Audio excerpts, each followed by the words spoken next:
essentially stealing it and replicating it cheaper and better. That's what the Chinese are doing. The difference is they don't have to steal secrets through people. They can do them through the network.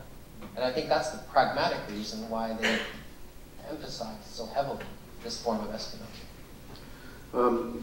Last year I was at a conference in Vancouver, and there was a very senior cabinet member of the Canadian government there, and I walked up and I said, you know, there's been some stories about China cyber spying, and you know, I sort of asked, what is the government doing to really prevent some of this? And he looked at me and said, well, is there a problem?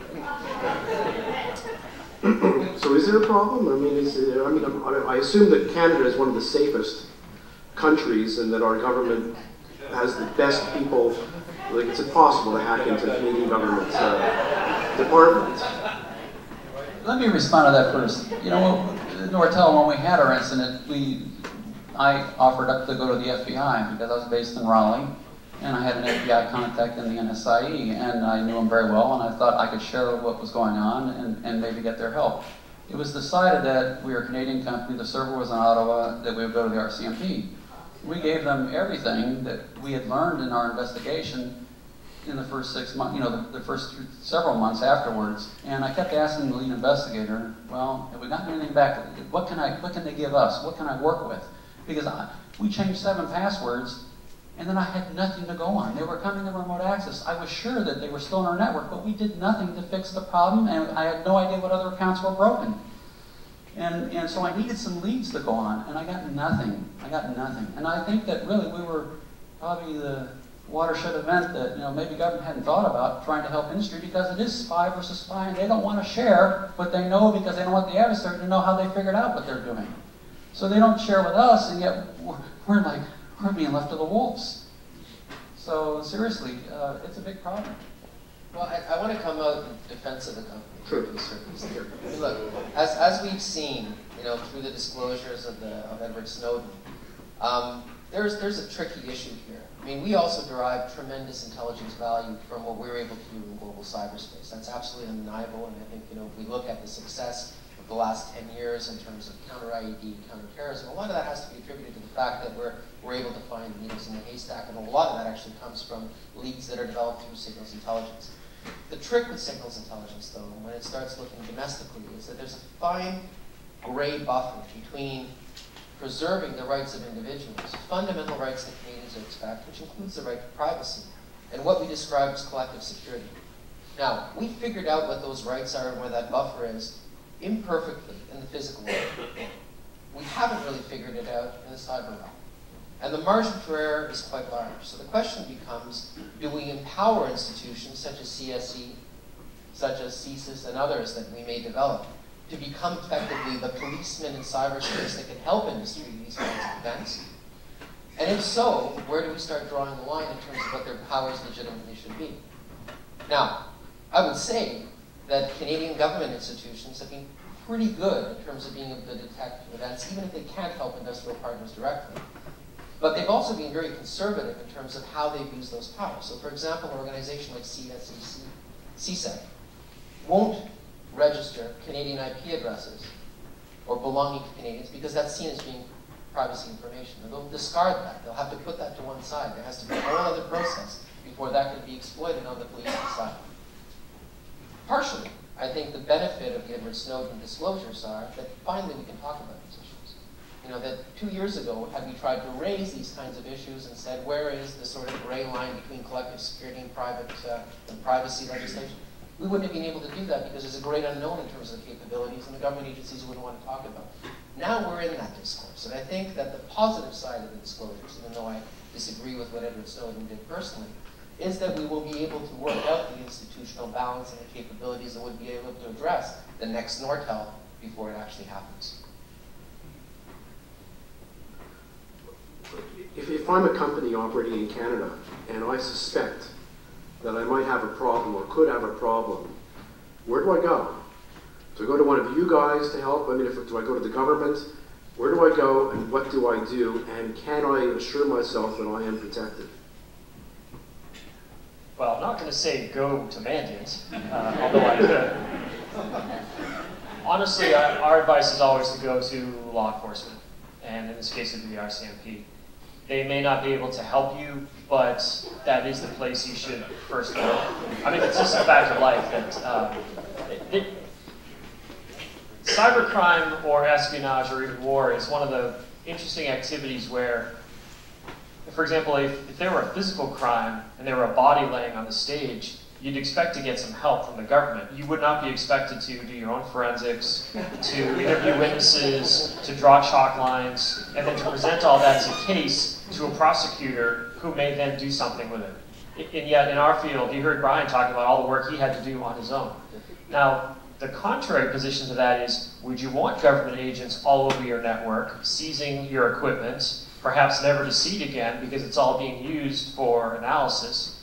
And most companies would say, no, I don't want that. I mean, the FBI approaches many companies in the United States and says, we would like to gather some data from your network. And the companies say, no, we're not going to do that. So we do have this odd situation where if the government were in a position to help, would we really want them to? And in most cases, the answer is no. One thing the government can do, well, there's two things the government can do sort of broadly. One of them is what you saw in the movie.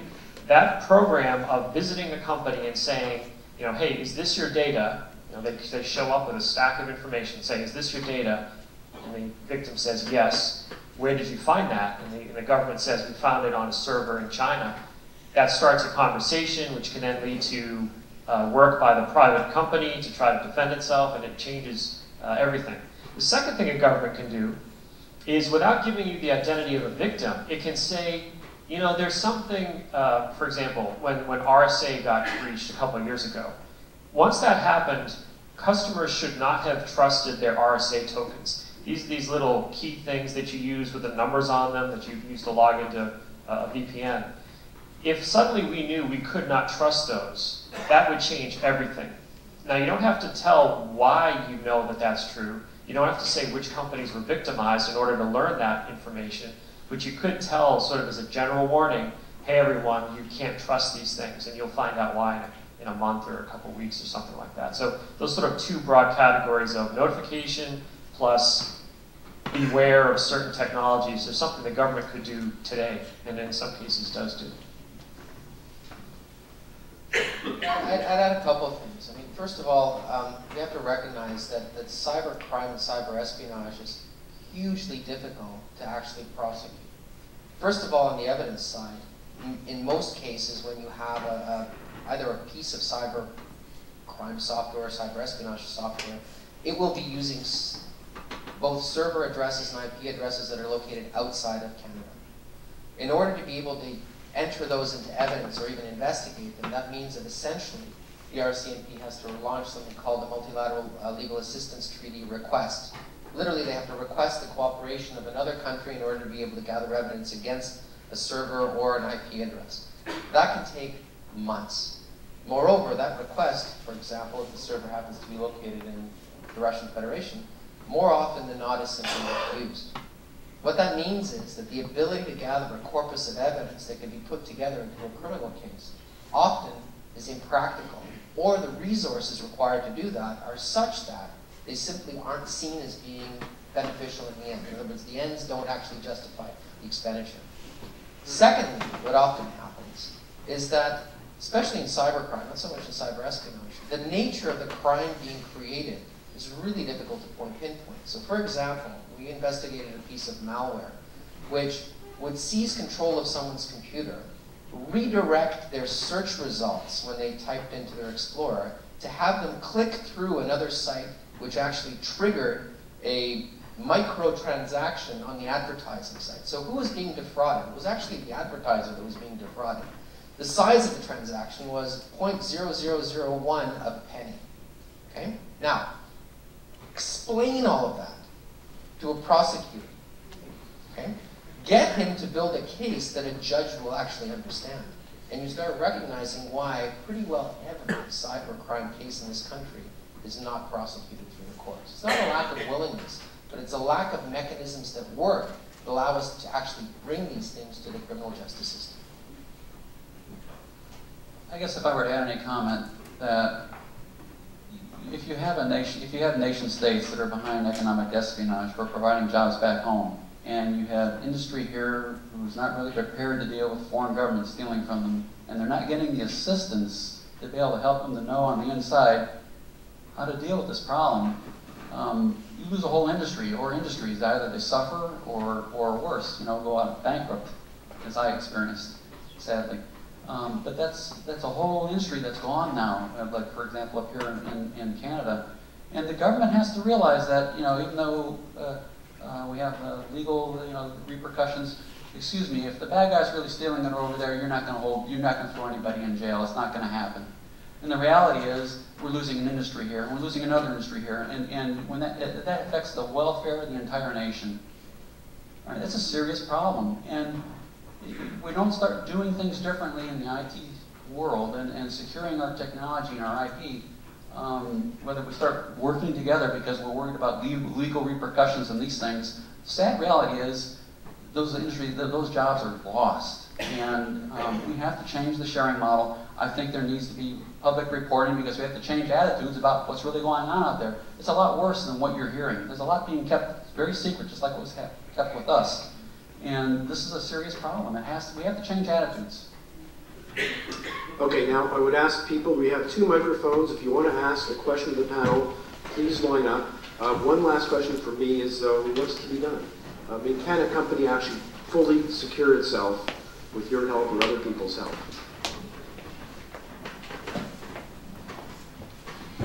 One of the guests in the movie said there is no such thing as perfect security, and it was the victim of the communications maker.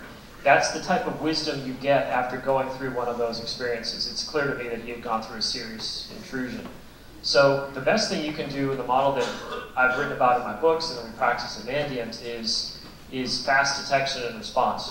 Assume that they're going to, this is your corporate firewall, they're going to get over this wall. Call it antivirus, whatever technology you want to use. They're going to get over that wall. The question is, can you see them as soon as they get over the wall, and can you contain them quickly so they can't cause any damage?